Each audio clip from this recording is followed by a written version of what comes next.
hanging out here on a Saturday out in Bridgeport, out at George's Place. It's a fine place we go to a lot here during the winter. Dave Farney here with me right now. Haven't seen you since the big show in Syracuse.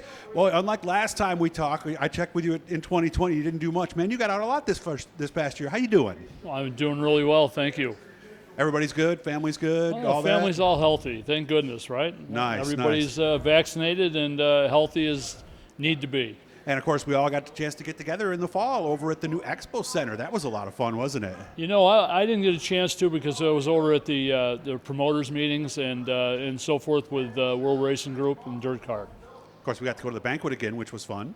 The banquet was always a lot of fun, no doubt about it. It's good to see people, and even our officials get together and celebrate the year. It was really nice. So, yes, a lot more races this year. You did the whole schedule and a little bit more, right? Yeah. We had a full schedule, and thank goodness we're able to get back, and even with people in the stands, which was good to see again, to have people there. Although that wasn't the case earlier in the year when we did a couple of shows like the Bristol show that I did the 2 weekends, there was only a limited crowd. But it's good to have the people back and the fans and spectators back into the stands. You and I were talking beforehand about certain memories of things that happened along the way. One of the big things, obviously, was Super Dirt Week was back. I mean, yes, we loved Oktoberfest. It was really nice. But boy, there was something about being back at Super Dirt Week, wasn't it? It's always good to do Super Dirt Week, and certainly we all miss Syracuse, but hey, let's move forward and let's do what we have to do. Mm-hmm.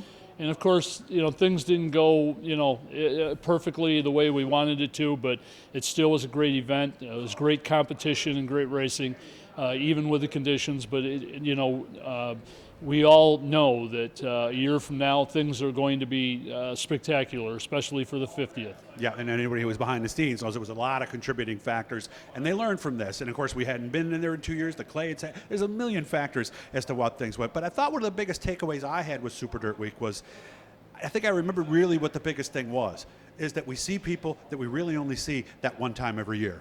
Well, Super Dirt Week doesn't call that for Yeah, racing's biggest party. There's a reason for it, yes. And, it's awfully good to get to that event every single year. And we are so looking forward to next year to celebrate that spectacular 50th, right? Yeah, and now a lot of us aren't going to see racing for a while, and I know the Super DIRTcar series goes to Volusia 15th through the 19th, guys, and I know a lot of you are already making your plans and all that, but you're actually going to be there a little earlier, you told me.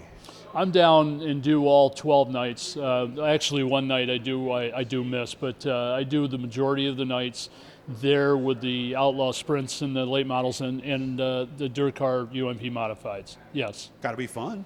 It's a tremendous amount of fun, and it's good for me because I get to get down to Florida and visit family. Yes, you have your brothers down there and other people, but that's got to be hard work going down there because I would think that, everything's a physical skill.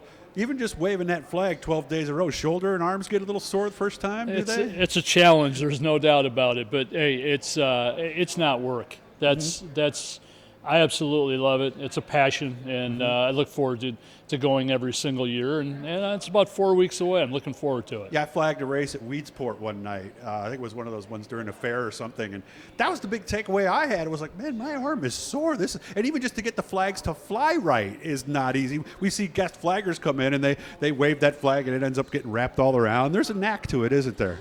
Well, I guess there is. It's come natural, but you can get sore shoulders, sore arms, and sore hands actually. And but I try to stay in some kind of shape to be able to do that without having any issues. Told me one of the other memories you had from last year was getting down to Bristol for the first time. A great thrill. It really was, and I'm looking forward to it. At this point, I believe I'm going down again in April to do the Outlaw Sprints and the late models. Wish our mods were there, but look forward to going and working at that Coliseum. It's pretty spectacular. I heard they were fast.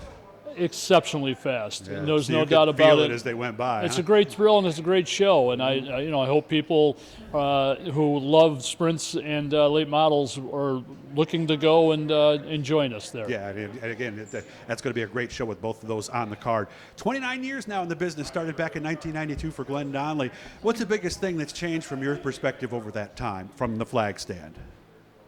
Well, it's working with the different people. Things haven't changed all that much. No? Our racing procedures and so forth haven't changed a lot.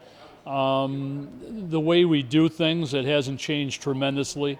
You're still working with competitors, and hey, it's my job to try to do the best I can to try to control the racetrack and to maintain a safe racetrack, and that's what I intend or attempt to do in every show that I work. Some of the flaggers have told me, too, that 30 years ago, a lot more of the calls were on you, where now with a race director, it's more of a collaborative effort. Is that fair to say? I think it's always been a collaborative. Has it depends, okay. and it depends on where you work and with what race director and what track you're True. working at. It varies. I hear different people say that we're puppets, and there are some that I believe are. And then there's other track officials that work together collaboratively to make calls and again to make hopefully the correct call. I imagine experience is a factor too. If you've got a new flagger and an experienced race director, I would think that situation would be different, perhaps. It makes a difference. We worked.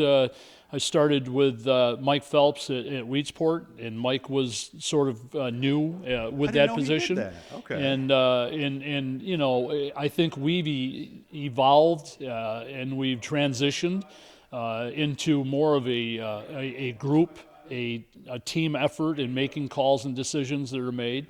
Mm-hmm. He has a view, probably a better view than I, because he's back a little bit away from it all than sometimes I do. So it's always nice to have other eyes to make decisions and calls, and again, hopefully they're the right ones. We don't always make the correct ones, and we know that.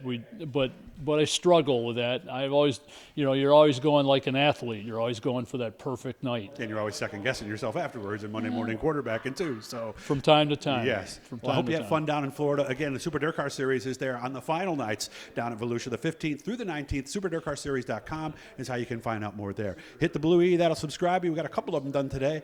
Dave, good to see you. You have a great trip down in Florida, and I'll catch up with you when you get back. Okay. Doug, thank you, and have a good rest of the winter. And we look forward to seeing everybody come springtime. Have fun down there, Dave. Thank you.